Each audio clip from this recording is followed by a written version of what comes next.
Desa Tegalungu tidak memiliki jam besar di balai desa, bukan karena tidak mampu membeli, melainkan karena orang-orang di sana percaya satu hal: waktu tidak selalu bergerak maju. Di desa itu, kematian bukan titik akhir. Ia adalah tahapan, dan setiap tahapan harus dilewati dengan benar. Ada jenazah yang tenang, ada yang berat, dan ada pula yang menolak ditinggalkan. Karena itu, orang-orang tua selalu berpesan, jangan mengubur sebelum tandanya jelas. Kalau salah, yang mati bisa pulang. Tidak ada yang menganggap pesan itu dongeng, karena semua orang di Tegalungu tumbuh dengan cerita tentang jenazah yang kembali, bukan untuk menakut-nakuti, melainkan untuk menagih sesuatu yang tertinggal. Malam ketika Pak Wiranta meninggal, tidak ada yang menyadari bahwa sebuah penagihan telah dimulai. Yang mereka tahu hanya satu hal: bau tanah basah memenuhi rumah itu. Padahal hujan belum turun berhari-hari. Bu Sumirah terbangun tanpa mimpi. Tidak ada suara keras, tidak ada bisikan, hanya tekanan aneh di dada. Seperti ada seseorang duduk tepat di atas tulang rusuknya. Napasnya pendek, tenggorokannya kering. Ia menoleh ke jam dinding di kamar. 03,16. Jarum detik bergerak lalu berhenti. Sunyi yang menyusul terasa tidak wajar. Bukan sunyi malam biasa, melainkan sunyi yang terasa mengawasi. Bu Sumirah bangkit dari ranjang. Kakinya menyentuh lantai yang dingin, lembab, seolah lantai berubah menjadi tanah basah. Ia membuka pintu kamar. Lampu ruang tamu menyala redup, dan di sanalah Pak Wiranta duduk di kursi bambu tua yang biasa ia pakai saat menerima tamu. Tegak, rapi, menghadap pintu seperti seseorang yang menunggu giliran. Pak, Pak, suara Bu Sumirah hampir tak keluar. Tidak ada jawaban. Ia melangkah mendekat. Setiap langkah terasa berat, seolah lantai menahan telapak kakinya. Saat jaraknya tinggal satu lengan, bau itu menyergap hidungnya. Bukan bau bangkai, melainkan bau tanah basah yang baru digali. Bu Sumirah menyentuh bahu suaminya. Dingin, namun bukan dingin kematian yang biasa ia rasakan saat melayat tetangga. Dingin ini lebih dalam, seperti menyentuh batu nisan yang lama terkubur. Ia memanggil lagi, "Pak." Tidak ada gerakan. Matanya turun ke wajah suaminya. Kelopak mata Pak Wiranta setengah terbuka. Tatapannya kosong, namun tidak sepenuhnya mati. Dan di bibirnya terpahat senyum tipis. Senyum yang tidak pernah ia lihat selama puluhan tahun pernikahan mereka. Bu Sumirah mundur satu langkah. Dadanya berdebar tak karuan. Jam dinding di ruang tamu berdetak satu kali, lalu berhenti. Jarumnya menunjuk 03,17. Teriakan Bu Sumirah membangunkan satu rumah. Tetangga berdatangan sebelum ayam berkokok. Tidak ada yang berani bicara keras, karena sejak awal ada sesuatu yang terasa tidak wajar. Pak Wiranta dibaringkan di lantai ruang tamu. Tubuhnya tidak kaku, lehernya masih bisa digerakkan, rahangnya tidak mengeras. Seseorang menyentuh tangannya, masih hangat sedikit. Bisikan itu membuat beberapa orang saling pandang.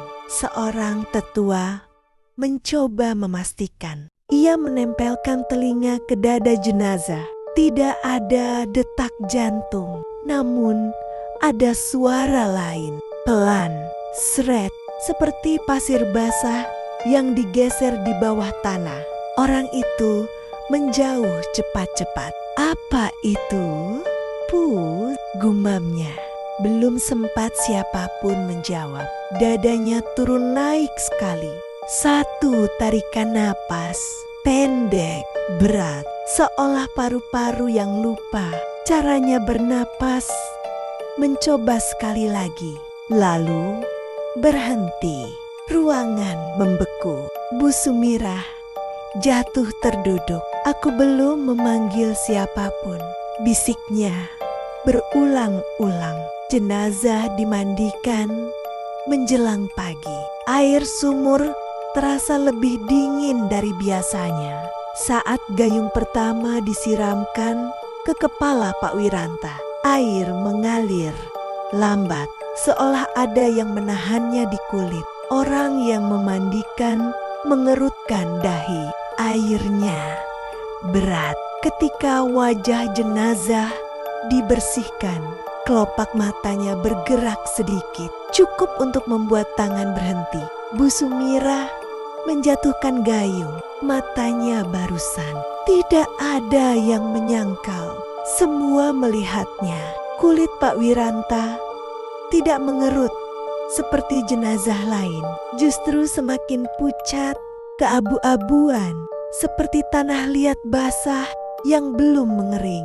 Di telapak tangannya terlihat jelas bekas tekanan, seolah ia menggenggam sesuatu dengan sangat kuat, namun tidak ada apapun di sana. Bau tanah basah semakin kuat. Beberapa orang mulai menutup hidung. Mbah Sastro datang saat matahari mulai naik. Ia berjalan tanpa alas kaki. Langkahnya pelan, namun setiap orang memberi jalan. Ia berdiri lama di depan jenazah, tidak menyentuh, tidak membaca doa, hanya menatap. Wajahnya berubah tegang. Belum, katanya. Akhirnya, satu kata, namun cukup untuk membuat ruangan terasa lebih sempit. Bagas, anak sulung Pak Wiranta, berdiri. Belum apa, Mbah? Belum boleh diturunkan. Bagas mengepalkan tangan. Ayah saya sudah mati. Mbah Sastro menoleh perlahan. Tatapannya tajam, namun bukan marah, melainkan khawatir. Kalau sudah pergi, katanya pelan, harusnya tidak membawa bau dari tempat yang tidak diizinkan dibuka. Seolah menjawab ucapannya, bau tanah basah kembali menguat. Lampu minyak bergetar kecil. Jenazah dibaringkan di ruang tamu. Lampu minyak menyala temaram. Orang-orang bergantian berjaga. Malam turun. Tidak ada angin, namun kain kafan bergeser sedikit, seperti ada sesuatu di dalam yang menyesuaikan posisi. Bu Sumirah terbangun dari duduknya. Ia mendengar suara napas, bukan dari dada, melainkan dari arah perut jenazah. Napas berat, dalam, teratur, dilat, seperti seseorang yang tidur terlalu lelap. Jam dinding masih menunjuk 03,17. Tidak bergerak, tidak berdetak. Pagi datang tanpa rasa lega. Bau tanah masih ada dan tidak satupun warga berani mengucapkan kalimat yang sama-sama mereka pikirkan. Namun di hati masing-masing sebuah kesadaran mulai tumbuh. Jika ini benar-benar akhir, Mengapa rasanya seperti awal dari sesuatu yang jauh lebih gelap? Sejak matahari tenggelam, rumah Pak Wiranta tidak lagi terasa seperti rumah. Dindingnya sama, atapnya sama. Namun, udara di dalamnya terasa lebih sempit, seolah ruang-ruang mengecil perlahan. Lampu minyak di ruang tamu tidak pernah padam. Api menyala kecil, bergoyang tanpa angin. Jenazah masih terbaring di tengah ruangan. Kain kafannya tampak sedikit lebih kusut dibanding pagi tadi. Tidak ada yang berani membetulkannya. Bu Sumirah duduk paling dekat, punggungnya tegak, matanya jarang berkedip. Setiap beberapa menit ia menoleh ke arah dada jenazah. Ia tidak ingin melihatnya bergerak lagi, namun bagian dirinya yang lain, bagian yang tidak berani ia akui, justru menunggu. "Bu, makan dulu," kata Bagas pelan. Bu Sumirah menggeleng. "Kalau aku tinggal sebentar, nanti dia bangun sendirian." Kalimat itu menggantung di udara. Tidak ada yang menertawakan, tidak ada yang menegur, karena tak satu pun dari mereka bisa memastikan itu mustahil. Malam semakin larut, jam menunjukkan pukul 2.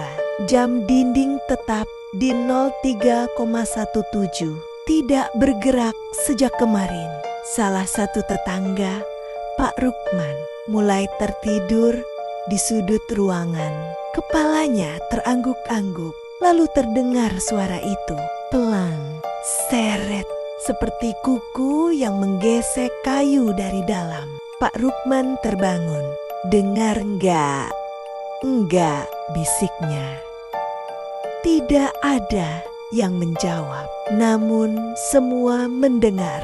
Suara itu berasal dari dalam kain kafan, bukan dari tangan, bukan dari kaki, melainkan dari bagian dada ke perut. Seolah ada sesuatu yang bergerak perlahan di bawah kain. Bu Sumirah menutup mulutnya sendiri. Suara itu berhenti, lalu muncul lagi. Kali ini lebih jelas, seperti ketukan pelan. "Toh, toh." Bukan ketukan minta tolong, lebih seperti seseorang yang mencoba mengingatkan keberadaannya. Bagas berdiri. "Aku buka saja kafannya," katanya dengan suara gemetar. Mbah Sastro yang sejak tadi diam langsung mengangkat tangan. "Jangan, jangan." Suaranya rendah, tegas. "Kalau dibuka sekarang," lanjutnya, "kalian bukan cuma melihat, kalian akan dipilih." Ketukan berhenti mendadak, sunyi jatuh begitu berat sampai telinga berdenging. Sekitar pukul 3 kurang, udara di ruang tamu mendadak sangat dingin. Napas terlihat seperti asap tipis.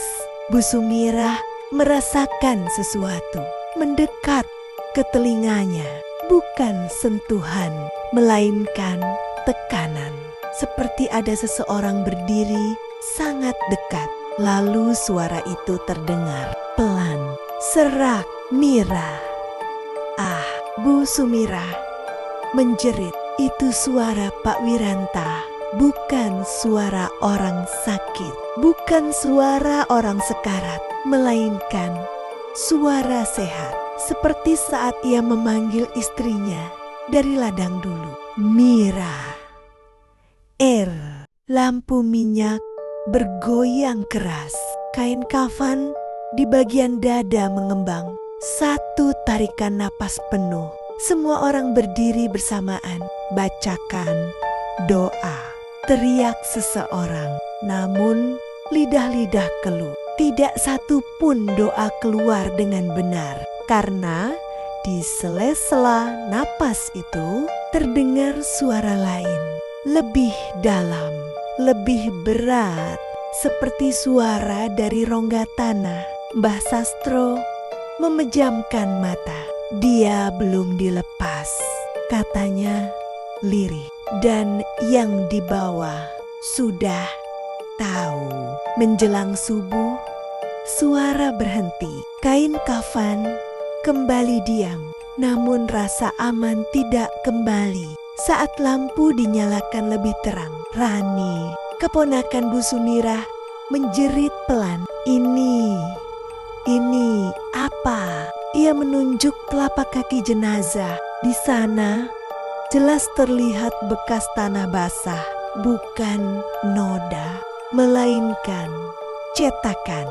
Seperti telapak kaki baru saja menapak lumpur. Padahal jenazah tidak pernah berdiri.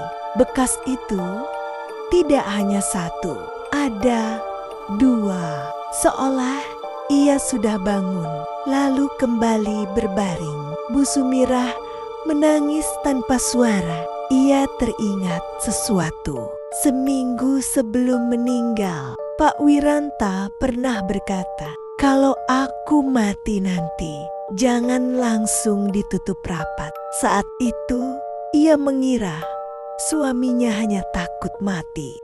Sekarang, kalimat itu terdengar seperti peringatan. Pagi datang dengan langit kelabu. Jenazah belum boleh dimakamkan. Mbah Sastro meminta waktu. Masih ada yang tertahan, katanya. Apa? Tanya Bagas, hampir putus asa. Mbah Sastro menatap peti kecil di sudut rumah, tempat Pak Wiranta biasa menyimpan barang-barang lama. Janji. Bagas membuka peti itu. Di dalamnya hanya ada benda-benda remeh, kain lusuh, buku catatan, dan sebuah kantong tanah kecil yang diikat kain hitam. Tanahnya lembab, masih basah. Di buku catatan tertulis satu kalimat berulang, "Aku belum mengembalikannya." Tidak ada penjelasan lain. Bu Sumirah teringat mimpi suaminya beberapa bulan lalu tentang menggali lubang yang terlalu dalam, lalu menutupnya kembali dengan tergesa-gesa. Tangannya gemetar. "Tanah ini bukan dari sini," bisiknya. Mbah Sastro mengangguk pelan. "Dan selama belum dikembalikan," katanya, "jasadnya akan terus mengetuk." Malam kedua berlalu tanpa kelegaan. Jenazah tetap diam. Namun semua tahu itu bukan ketenangan. Itu menunggu. Dan di luar rumah, tanah pekarangan mulai retak halus. Seolah ada sesuatu di bawahnya yang pelan-pelan bergerak mencari jalan keluar. Subuh belum benar-benar datang ketika Mbah Sastro berdiri di halaman rumah Pak Wiranta. Ia membawa cangkul tua, bukan untuk menggali kubur, melainkan mengembalikan sesuatu. "Ada lubang lama di belakang kebun," katanya pelan. "Bukan kuburan, tapi hampir." Bu Sumirah langsung terduduk. Ia tahu tempat itu. 20 tahun lalu, Pak Wiranta pernah menggali lubang besar di sana. Katanya untuk menanam pohon nangka. Tapi pohon itu tak pernah tumbuh. Lubang ditutup kembali, tergesa. Dan sejak itu tanahnya selalu lebih gelap dari sekitarnya. Bagas menelan ludah. "Kalau kita buka, apa yang keluar?" Mbah Sastro menatap jenazah di dalam rumah. "Kalau tidak dibuka," jawabnya, "yang keluar bukan cuma dari tanah." Matahari baru muncul setengah saat cangkul pertama menghantam tanah. Bunyi yang keluar bukan suara tanah, melainkan bunyi basah. Seperti menghantam daging lama, tanah itu terlalu lembab, terlalu hangat, dan baunya bukan bau lumpur, melainkan bau ruangan tertutup terlalu lama. Beberapa tetangga mundur, Rani muntah. Setelah sedalam dada orang dewasa, cangkul Pak Rukman berhenti. Bukan karena batu, melainkan karena kain. Kain coklat tua, kain kafan lama. Ini bukan Pak Wiranta kan? Suara Bagas pecah. Mbah Sastro memejamkan mata. Bukan. Mereka menarik kain itu pelan. Di dalamnya kerangka setengah membusuk. Namun yang membuat semua orang menjerit bukan tulangnya, melainkan posisi tangannya. Kedua tangan itu menutup wajah, seperti orang yang dikubur hidup-hidup. Dan di tengkoraknya masih ada sisa rambut panjang perempuan. Bu Sumirah jatuh pingsan. Kenangan yang ia tekan puluhan tahun lalu pecah bersamaan. Perempuan itu pernah datang ke rumah mereka. Seorang janda pendatang, hamil, mengaku anaknya milik Pak Wiranta. Malam itu mereka bertengkar hebat. Pagi harinya perempuan itu menghilang. Pak Wiranta pulang dengan pakaian penuh tanah. Sudah selesai, katanya waktu itu. Bu Sumirah memilih diam karena kalau bicara rumah ini akan runtuh. Dan sekarang diam itu menagih Mbah Sastro bersimpuh di tanah. Yang dikubur bukan cuman tubuh, katanya lirih, tapi hak untuk mati dengan tenang. Jeritan terdengar dari dalam rumah. Jenazah Pak Wiranta duduk. Kain kafannya terbuka setengah. Dadanya naik turun cepat. Bukan napas, melainkan amarah. Matanya terbuka, kosong. Tanah basah menetes dari mulutnya. Ia tidak berjalan. Ia ditarik oleh sesuatu yang berada di bawah lantai. Suara retakan keras. Lantai rumah terbelah. Tangan-tangan hitam berlumur tanah muncul, menarik tubuh itu ke bawah. Pak Wiranta menoleh satu kali ke arah Bu Sumirah yang setengah sadar. Mulutnya bergerak tanpa suara. Namun semua orang mendengar di kepala mereka. Sekarang kita sama-sama gak bisa pulang. Mbah Sastro berteriak, kuburkan mereka bersama. Kerangka perempuan itu diangkat, dimasukkan ke lubang yang sama. Bukan dengan kafan baru, melainkan dengan kain lama. Sebagai tanda bahwa kebenaran tidak pernah diganti, hanya ditutup. Tanah ditimbun kembali. Saat tanah terakhir jatuh, semua suara berhenti. Angin berhenti. Burung kembali bersuara. Dan jam dinding di rumah Pak Wiranta yang mati 3 hari kini berdetak lagi. Rumah itu dijual murah.